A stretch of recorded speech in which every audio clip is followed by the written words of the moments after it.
जो जो एक वो एक तरीके से रूपांतर है। जी जी जी। तो ये सच्चाई होगी। पॉइंट की बात है, आपने ये कहा कि मोनोथिज्म के बारे में, वननेस ऑफ गॉड के बारे में सबसे पहला उपदेश मिलता है वेदांत के जरिए दुनिया को, क्योंकि सबसे पुरानी किताबें वही हैं। जी स्वामी जी, तो अपनी जगह पे बात आपकी बिल्कुल सही है, उसको कोई चैलेंज करना मुश्किल है, क्योंकि वही सबसे ज़्यादा ओल्डेस्ट लिटरेचर अवेलेबल है रिलीजन के ऊपर हमको। जी, और बताइए स्वामी जी, तो और किस किस तरह से ये बातें वो होती हैं, और फर्दर क्या सिमिलैरिटीज़ हैं कुरान में और वेदों में? क्या क्या चीज़ें मेंशन हैं? जैसे कि उन श्लोक में कुछ बातें बताई गई हैं वननेस के ताल्लुक़ से, और फिर उसी तरह जो है आयतों में जो है वहदानियत की बात की गई है, तौहीद की बात की गई। परमेश्वर यानी ब्रह्म, परमेश्वर को ब्रह्म कहा गया है वेदों में। और जैसे कि अल्लाह, ब्रह्म का मतलब अल्लाह। तो परमेश्वर की जो के बारे में जो कहा गया है सनातन वैदिक धर्म में, उसके लिए है कि वो अजन्मा यानी जिसका जन्म न हो, वो अविनाशी जिसकी मौत ना हो कभी, अजन्मा, अविनाशी, निराकार, सर्वशक्तिमान, अतुलनीय और अद्वितीय है, यानी उसकी किसी से तुलना नहीं की जा सकती, वो उसके बराबर कोई नहीं है वो, और न उसका कोई बेटा है न बेटी है। तो ये परमेश्वर के बारे में कहा गया है। वैसे ही मैं समझता हूँ कि इस्लाम में भी है। इस्लाम में भी परमेश्वर अजन्मा, अविनाशी, निराकार, सर्वशक्तिमान, अद्वितीय और अतुलनीय है। और इस हिसाब से हम अगर देखें तो इस्लाम और सनातन वैदिक धर्म दोनों एक दूसरे के बहुत ही नज़दीक हैं। इस्लाम की जो बुनियाद है वो ला इलाहा इल्लल्लाह है, यानी परमेश्वर के सिवा कोई पूज्य नहीं। सनातन वैदिक धर्म की बुनियाद भी यही है। जैसे कि दुनिया का सबसे पुराना ईश ग्रंथ ऋग्वेद है, जिसमें तौहीद है, तौहीद ही तौहीद है, उसके अलावा उसमें कहीं भी शिर्क नहीं है। तो ऋग्वेद के मंडल 1 सूक्त 7 का 10वां मंत्र है, इंद्रम वो विश्व तस्परि हवामहे जनेभ्या अस्माकम अस्तु केवलः। अय मनुष्यों, तुमको यह आवश्यक है, जरूरी है, उचित है कि पूजा करने योग्य मुझ परमेश्वर को छोड़कर किसी दूसरे देव को कभी मत मानो, क्योंकि एक मुझको छोड़कर कोई दूसरा ईश्वर नहीं है। इसको अगर आप संक्षेप में और थोड़ा सा इसको शॉर्ट करें, इसका सार निकालें, तो इसका मतलब है कि परमेश्वर के सिवा कोई पूज्य नहीं है, यानी ला इलाहा इल्लल्लाह। तो दोनों एकदम सिमिलर, दोनों एक ही चीज़ हैं। जैसे कि अल्लाह है, वैसे ही सनातन वैदिक धर्म में ओम, ब्रह्म को, परमेश्वर को ओम कहा गया है। श्रीमद् भगवद गीता के अध्याय 8 में अर्जुन श्री कृष्ण जी से पूछते हैं कि किम तद ब्रह्म, वो ब्रह्म क्या है? तो श्री कृष्ण जी उत्तर देते हैं, अक्षरम ब्रह्म परमम, परम अक्षर ब्रह्म है। और वो परम अक्षर क्या है, वो इसी गीता के अध्याय 8 के 13वें श्लोक में बताया गया है, ओम इत्येकाक्षरम ब्रह्म, यानी वो परम अक्षर ओम है। ओम को ओम कहा जाता है, और ओम जो है आकार आ उ मा, आकार, उकार और मकार से मिलकर के बना है। आकार का मतलब है कि वो ईश्वर सारी सृष्टि को, सारे ब्रह्मांड को पैदा करता है। उकार का मतलब है वह ईश्वर सारे ब्रह्मांड को का पालन करता है, उसको चलाता है। और मकार का मतलब है वही ईश्वर सारे ब्रह्मांड का विनाश करता है, प्रलय लाता है, क़यामत लाता है। तो ओम यानी ब्रह्म वही पैदा करने वाला है, वही पालन करने वाला है और वही क़यामत लाने वाला है। तो वही चीज़ अल्लाह के साथ है। अल्लाह इस्लाम में अल्लाह ही पैदा करता है, अल्लाह ही पालन करता है और अल्लाह ही क़यामत लाता है। और सबसे जी जी जी जी जी जी बिल्कुल बिल्कुल सही। और सबसे बड़ी चीज़ ये है कि अगर आप ओम लिखा हुआ देखें और अल्लाह लिखा हुआ देखें, दोनों को मिलाएं ध्यान से देखें तो आपको बहुत बड़ी समानता दोनों में दिखाई देगी, बहुत ही ज़्यादा समानता। और जो ओम होता है, ओम का अर्थ होता है परम कल्याणकारी परमेश्वर। और कल्याण कौन करता है? कल्याण करता है जो बड़ा कृपालु और बड़ा दयालु होता है। तो इसका अर्थ आप ले सकते हैं ओम का कि बहुत बड़ा परमेश्वर जो बड़ा कृपालु और अत्यंत दयालु है। तो जब ये ओम वेदों के मंत्रों में या किसी भी मंत्र में जब ओम को आगे लगा दिया जाता है तो उसका मतलब हो जाता है शुरू करता हूं परमेश्वर के नाम से जो बड़ा कृपालु और अत्यंत दयालु है। और यही है बिस्मिल्लाहिर्रहमानिर्रहीम। तो ये इस तरीके की समानताएं हैं। मैंने देखा है कि गायत्री मंत्र और सूरे फातिहा का अर्थ भी बिल्कुल एक दूसरे से मिलता है। स्वामी जी, आज जिस तरह के हम माहौल में जी रहे हैं, जिस तरह चौतरफ एक तरह का क्या कहते हैं कि इकोनॉमिक डिप्रेशन के साथ साथ यानी anxieties related with job, with life, with everything, वो सारी चीज़ों के साथ साथ एक ये भी बात ऐसी पैदा हो रही है कि एक दूसरे से डिस्ट्रस्ट बढ़ता ही चला जा रहा है, कम होने का कहीं जो है नाम नहीं वो किया जाता।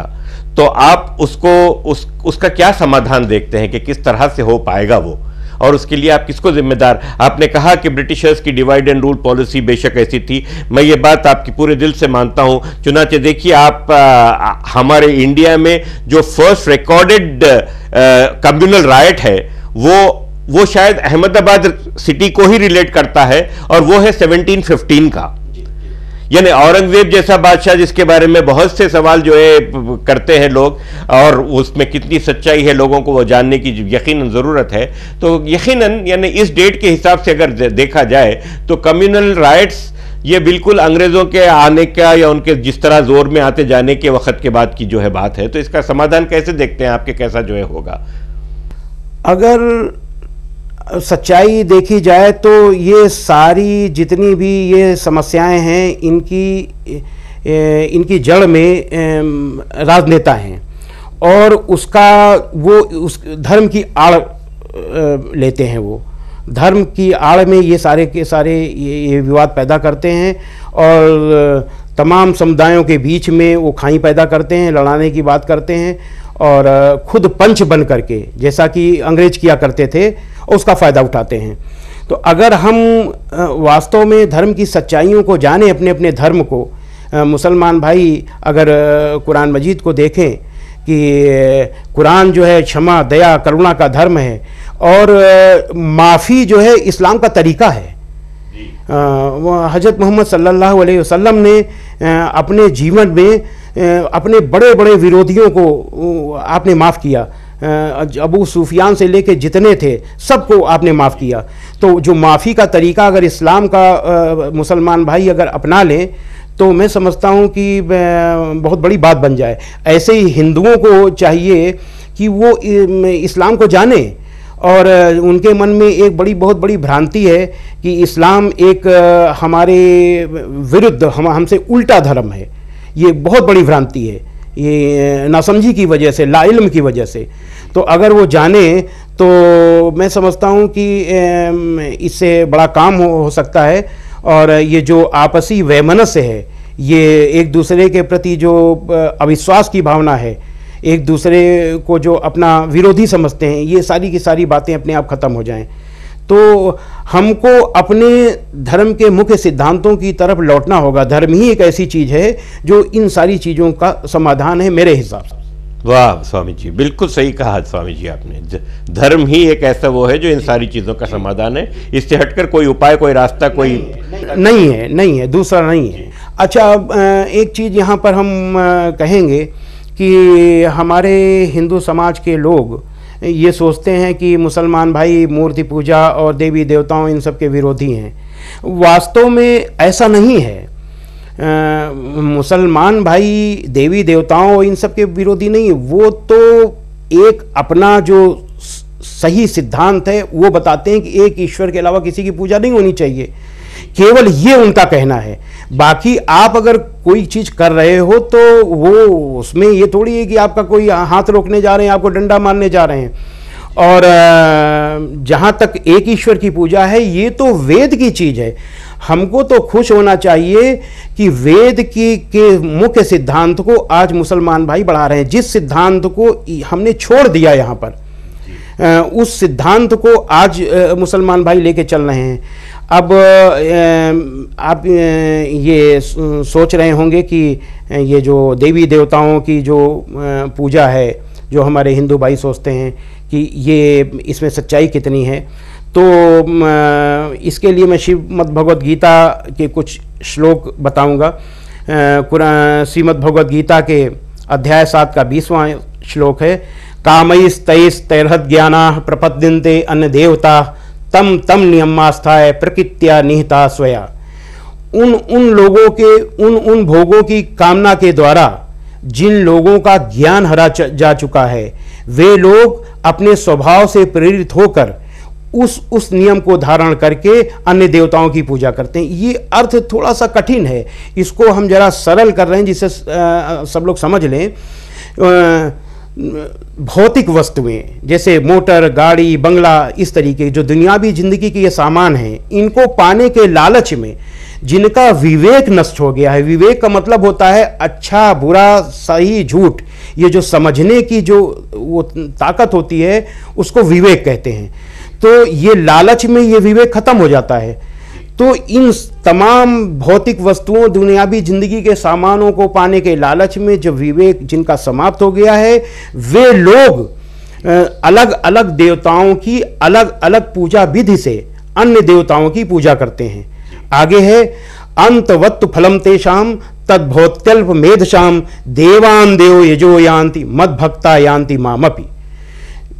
परमेश्वर को छोड़कर, एक ईश्वर को छोड़कर अन्य देवताओं की पूजा करने वाले लोग जो जिन इन भोगों के लिए उनकी पूजा करते हैं, ये दुनियावी जिंदगी के सामानों के लिए, ये दुनियावी जिंदगी के सामान नाशवान हैं, कुछ दिनों के हैं।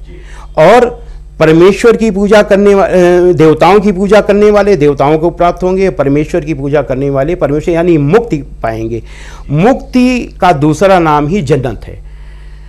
स्वर्ग का नाम जन्नत नहीं है, मुक्ति का नाम जन्नत है, क्योंकि जन्नत में जाने के बाद कोई वापस नहीं आता और मुक्ति का पाने के बाद भी कोई वापस नहीं आता।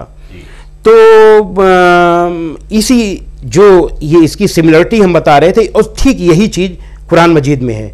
कुरान मजीद के सूरा 3 की आयत नंबर 14 में है, लोगों के लिए मनपसंद चीजें, औरतें, औलाद, सोने चांदी के ढेर, चुने हुए घोड़े, मवेशी और खेती की जमीनें बड़ी अच्छी मालूम होती हैं, मगर ये सब थोड़े दिन की दुनियावी जिंदगी के सामान हैं। सच तो ये है जो सबसे अच्छा ठिकाना है वह तो अल्लाह के पास है। और सूरा 3 की 15वीं आयत में है, ऐ मोहम्मद कहो, किससे कहो? दुनिया के लोगों से कहो कि मैं तुम्हें बताऊं कि इससे अच्छी चीज क्या है। तो जो लोग अल्लाह का डर रखेंगे उनके लिए उनके परवरदिगार के पास बाग हैं जिनके नीचे नहरें बह रही हैं, और वहाँ वो सदैव सदैव रहेंगे, वहाँ पाक साफ जोड़े होंगे और अल्लाह की प्रसन्नता प्राप्त होगी, और अल्लाह अपने बंदों पर नजर रखता है। तो दोनों में कितनी समानता है।